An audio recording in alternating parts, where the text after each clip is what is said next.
जय Hind. Aditya smart classes में आप लोग को स्वागत है। आज हम क्लास 10 का एक इम्पोर्टेंट क्वेश्चन को लेकर आए, त्रिभुज की समरूपता, सिमिलरिटी ऑफ ट्रायंगल। इससे कुछ कंसेप्ट के बारे में बात करेंगे और इससे संबंधित एक क्वेश्चन के बारे में चर्चा करेंगे।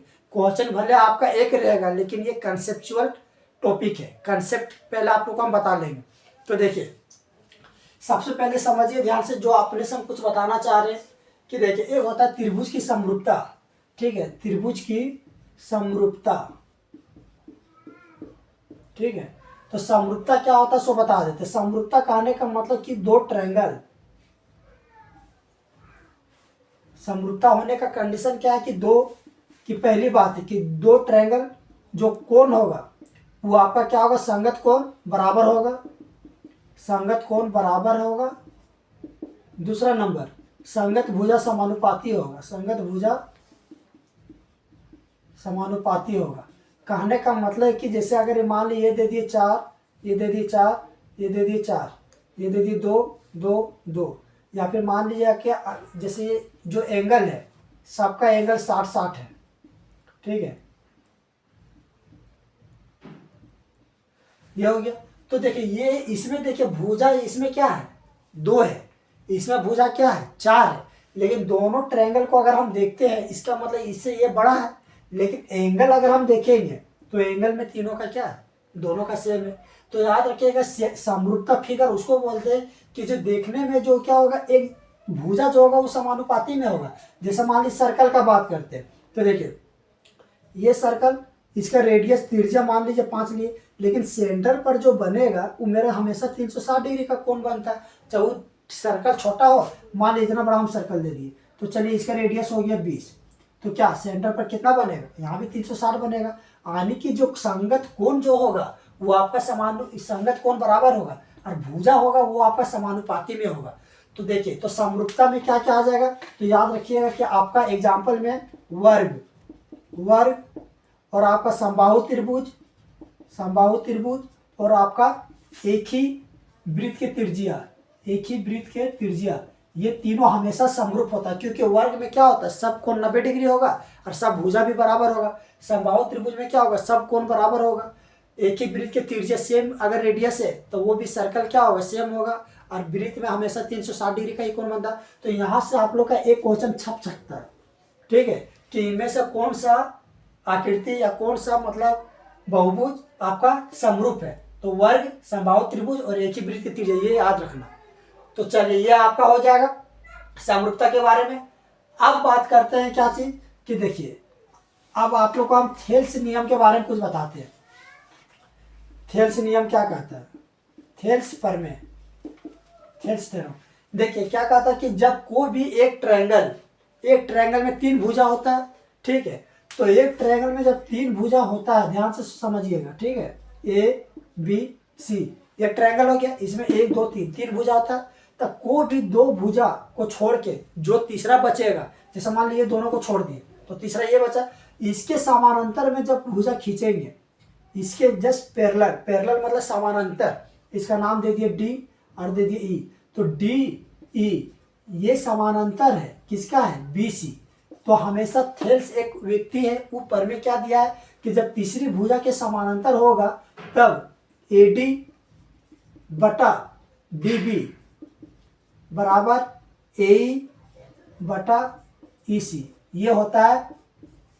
ये थ्योरम दिया था कि जब एक ट्रायंगल में 2 भुजा को छोड़ के तीसरा भुजा के समानांतर जो खींचेंगे, तब वो बटा में जो बटेगा वो रेशियो में इस तरह बटेगा, ए डी बटा डी बी ए ई बटा ई सी, पहला कंडीशन। दूसरा कंडीशन क्या होगा कि ए डी, देखिए यहाँ पर हम ये छोटा लिए और एक बार पूरा ले लेंगे बड़ा, यानी कि ए बी, ये हो जाएगा ए बी।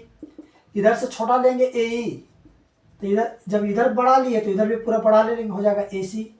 तो ये कंडीशन होता है थेल्स प्रमेय में। देखिए थेल्स प्रमेय क्या होता है कि एक त्रिभुज में तीसरी भुजा के समानांतर जो खींचेंगे तो वो त्रिभुज को रेशियो में बांट देगा, और वो रेशियो किस तरह से होगा, तो ए डी बटा डी बी ए ई बटा ई सी।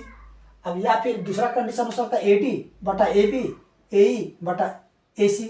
तो इसी ये आप लोग याद रखिएगा। तो इसी पैटर्न पर आपका ये क्वेश्चन दिया हुआ है कि त्रिभुज ए बी सी में, इसको हम मिटा देते हैं, ठीक है, इसको स्क्रीनशॉट ले लीजिए, हम मिटा देते हैं। अब देखिए इसी पैटर्न पर ये क्वेश्चन आपका दिया हुआ है।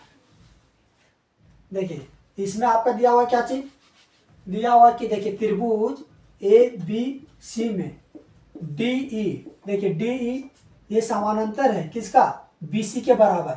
जब समानांतर होगा तब आप लोग को हम क्या बताएं कि थेल्स प्रमेय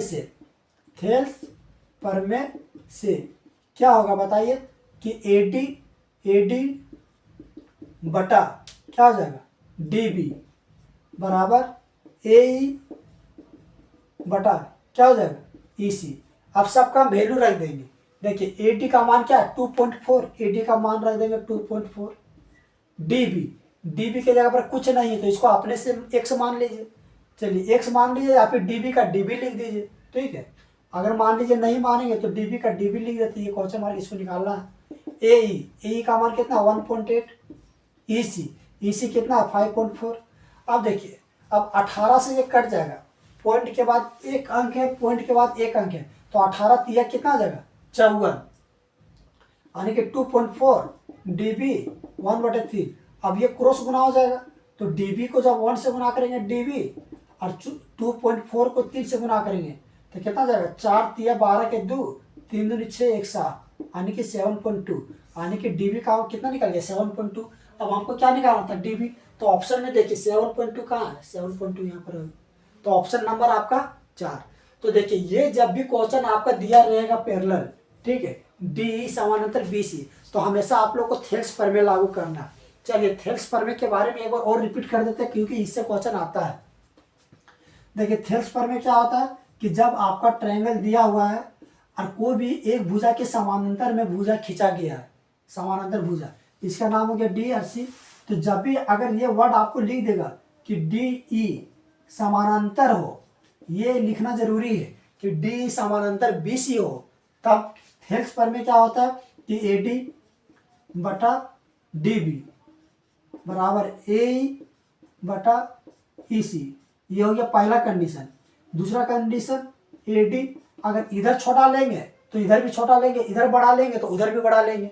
जैसे हो गया ए डी हो जाएगा ए बी, ए ई तो इधर हो जाएगा ए सी। ऐसे और भी कंडीशन होता है, अभी 3-4 कंडीशन होगा, लेकिन आप लोग का 10 क्लास में ज़्यादा नहीं 2 कंडीशन याद रखिएगा, लेकिन ज़्यादातर उम्मीद है कि इसी से क्वेश्चन आप लोग को देगा। बाय चांस अगर एक स्टेप बढ़ गया तो ये इस टाइप का क्वेश्चन भी दे सकता है। तो ये क्वेश्चन आप लोग का थेल्स प्रमेय है, तो जब भी थेल्स प्रमेय से क्वेश्चन आएगा तो आप लोग आराम से बना लीजिएगा। तो चलिए फिर मिलते हैं अगले वीडियो में। ये वीडियो को अधिक से अधिक शेयर कर दीजिए, चैनल को सब्सक्राइब कर दीजिए ताकि कोई भी वीडियो डाले तो सबसे पहले आप तक पहुँचे। और अभी आप लोग के पास कम समय है, अपना ज़्यादा समय पढ़ने पर ध्यान दीजिए ताकि आप लोग का रिजल्ट अच्छा से अच्छा हो सके। चलिए मिलते हैं नेक्स्ट वीडियो में, तब तक के लिए थैंक यू।